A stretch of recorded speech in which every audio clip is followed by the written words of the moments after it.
পানীয় জলের দাবি কারখানা গেটের সামনে শ্রমিক পরিবারের মহিলাদের বিক্ষোভ। রাজ্য সরকারের অধীনস্থ সংস্থা দুর্গাপুর কেমিক্যালস কারখানা 2019 সালে বন্ধ হয়ে যায়। কিন্তু কারখানার রক্ষণাবেক্ষণের জন্য প্রায় 200 জন অস্থায়ী শ্রমিক কাজ করে চলেছেন আজও। টানা 6 মাস ধরে জল যন্ত্রণায় জেরবার এই অস্থায়ী শ্রমিকদের পরিবার পরিজন। 22 দিন হল পরিস্থিতি আরও ভয়ঙ্কর হয়েছে। বারবার বলার পর কর্তৃপক্ষ গা না করাতে বৃহস্পতিবার মহিলারা চলে আসেন কারখানার গেটের সামনে, শুরু করেন গেটের সামনে বিক্ষোভ। খবর পেয়ে ঘটনাস্থলে ছুটে আসে কোকোভেন থানার পুলিশ। যতক্ষণ দাবি না মিটছে ততক্ষণ আন্দোলন জারি রাখার হুঁশিয়ারি দেন শ্রমিক পরিবারের সদস্যরা।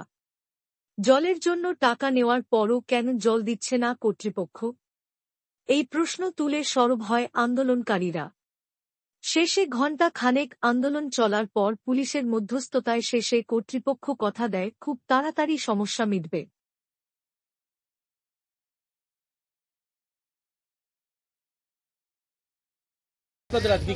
জলের জন্য 15 দিন ধরে জল পাচ্ছি না আমরা, আজ 6 মাস ধরে কষ্ট ভোগ করছি। ঘরে এক ফোঁটাও জল পড়ছে না, এই সমস্যা। কি বলছে মানে উনি দায়িত্ব নিতে চাইছেন না কেন এই জিনিসটা? গেটের সামনে এসেছেন? হ্যাঁ, ওই জন্য। কি করতে এসেছেন আজকে? দাবি যে মানতে হবে, আমাদের জল দিতেই হবে। কতজন থাকেন ওখানে আপনারা? 100 কত আমাদের ফ্যামিলি কোয়ার্টারে 100।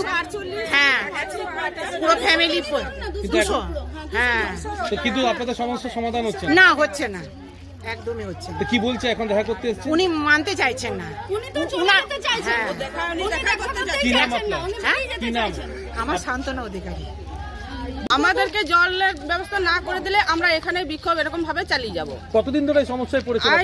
সমস্যা বলতে গেলে মোটামুটি 6 মাস তো ভোগ করছি, আর এই বিগত টানায় 15 দিন তো জলই আসছে না। কতজন আছেন ওখানে আপনারা? আমাদের 200 জনের উপরে আছি আমরা। এখন কি বলছে ম্যানেজমেন্ট? ম্যানেজমেন্ট তো কোনো কথাই বলতে চাইছে না, কোনো দায়িত্বই নিতে চাইছে না। গেটের সামনে এসেছেন কেন? গেটের সামনে এসেছি আমরা যাতে আমরা দেখা করে যাতে কিছু বলে বা কোনো কোনো ব্যবস্থা নিতে, এই জন্যই আমরা এখানে এসেছি। কি নাম আপনার? আমার নাম সুষমা গড়াই। দিদি, 15 দিন হলো একদমই জল পড়ছে না, এটা কে দায়িত্ব নিচ্ছে? আপনারা কোথায় থাকেন? কেমিক্যালস কলোনি, ডিসিএল কলোনি 38 নম্বর ওয়ার্ড। তো এখন কি বলছে ম্যানেজমেন্ট? ম্যানেজমেন্ট কোনো দায়িত্ব নিচ্ছে না। কতদিন ধরে এই সমস্যা ভোগ করছেন? 6 মাস ধরে বিগত টানা ভোগ করছি, তারপরে 15 দিন হলো একদমই জল পড়ছে না। তো জলে নিয়ে কোথায় যাব? তার ঘরে যাব? এখন কি ম্যানেজমেন্টের সঙ্গে আজকে এখানে গেটে এসেছেন কেন? আজকে জল যদি না পাই আমরা কিন্তু এখানে বিক্ষোভ যেমন চালিয়ে যাব। জল আমাদেরকে দিতেই হবে। জল কে দায়িত্ব নিচ্ছে? কেউ দায়িত্ব নিচ্ছেই না। পিএম কোনো দায়িত্বই নিচ্ছে না। কি নাম আপনার? আমার নাম কেয়া মণ্ডল।